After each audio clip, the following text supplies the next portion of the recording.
ವಿಕ್ರಾಂತ್ ಅವರೇ, ನೀವ್ ಹೀಗೆ ಅಲ್ಲೋಗಿ ನಿಂತ್ಕೊಂಡ್ರೆ ನಾನೇನು ಅಂತ ತಿಳ್ಕೊಳ್ಳಿ? ಅದ್ಯಾರು ಅಂತ ಹೇಳಿ. ನೋಡಿ, ಆ ಕೇಸ್ ಬಗ್ಗೆ ಬಿಟ್ಟು ಬೇರೆ ಏನಾದ್ರೂ ಕೇಳಿ, ನಾನು ಹೇಳ್ತೀನಿ. ಬಟ್ ಪ್ಲೀಸ್ ಅದ್ರ ಬಗ್ಗೆ ಏನು ಕ್ವೆಶ್ಚನ್ ಮಾಡಕ್ ಹೋಗ್ಬಿಡಿ. ಸಮಜಾಯಿಷಿ ಬೇಡ ವಿಕ್ರಾಂತ್ ಅವರೇ. ಅದ್ಯಾರು ಅಂತ ಹೇಳಿ. ನನ್ನನ್ನು ನಾನೇ ರಕ್ಷಣೆ ಮಾಡ್ಕೊಳ್ಳೋಷ್ಟು ಸಾಮರ್ಥ್ಯ ಇದೆ ನನಗೆ. ಹದಗೆಟ್ಟಿರೋ ನಮ್ಮ ಈ ವ್ಯವಸ್ಥೆಯಲ್ಲಿ ನಂಬಿಕೆ ಅನ್ನೋದು ಮೂಢನಂಬಿಕೆ ಆಗಿದೆ. ನೋಡಿ, ನೀವಿದ್ರ ಬಗ್ಗೆ ಯೋಚನೆ ಮಾಡಕ್ ಹೋಗ್ಬಿಡಿ. ನೆಕ್ಸ್ಟ್ ಕೋರ್ಟ್ ಹಿಯರಿಂಗ್ ಇದೆಯಲ್ಲ, ಅಲ್ಲೇ ನಿಮ್ಗೆಲ್ಲ ವಿಷಯನೂ ನಾನು ತಿಳಿಸ್ತೀನಿ. ಪ್ಲೀಸ್ ಇಲ್ಲಿಗೆ ಬಿಟ್ಬಿಡಿ. ಸರಿ, ಕೇಸ್ ವಿಷಯನ ಮಾತಾಡ್ಬಾರ್ದು ಅಂತ ಹೇಳ್ತಿದ್ದೀರಾ. ನಿಮ್ ಮದ್ವೆ ಬಗ್ಗೆ ಮಾತಾಡೋಣ.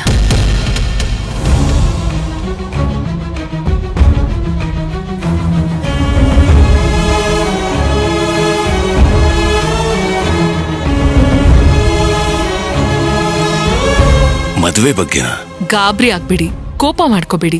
ತೇಜು ಬಗ್ಗೆ ಒಂದ್ ಸ್ವಲ್ಪ ಯೋಚನೆ ಮಾಡಿ. ಅಲ್ಲ, ಅವನ್ಗೂ ಒಬ್ಬ ತಾಯಿ ಬೇಕು. ಅವನಿನ್ನೂ ಬೆಳೆಯೋ ಹುಡ್ಗ.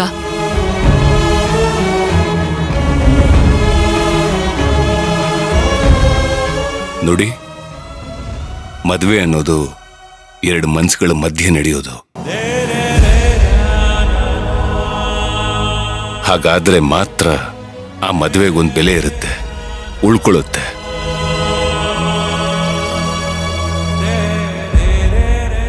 ಇಲ್ಲ ಅಂದ್ರೆ ಮುರಿದು ಬೀಳುತ್ತೆ.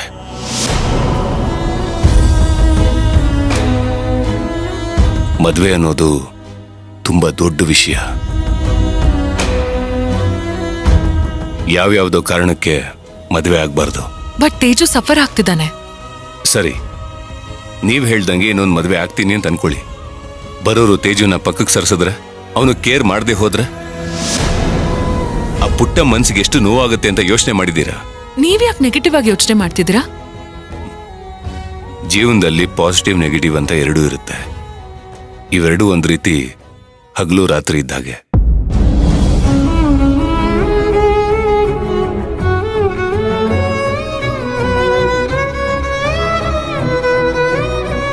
ಅದ್ ಸರಿ, ನೀವು ಮದ್ವೆ ಆಗೋದಿಲ್ವಾ? ಹೀಗೆ ಒಂಟಿಯಾಗಿದ್ಬಿಡ್ತೀರಾ?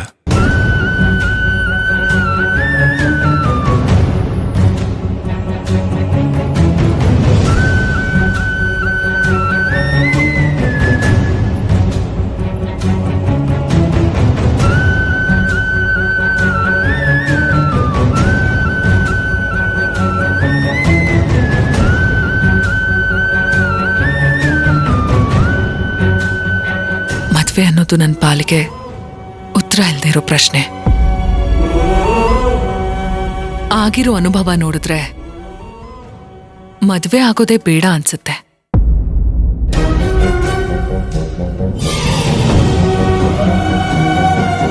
ಮೋಸನ್ ಮರಿಬೋದು ವಿಕ್ರಾಂತ್ ಅವರೇ, ಆದ್ರೆ ಆಗಿರೋ ದ್ರೋಹನ ಮರೆಯೋದಕ್ಕೆ ಆಗೋದೇ ಇಲ್ಲ.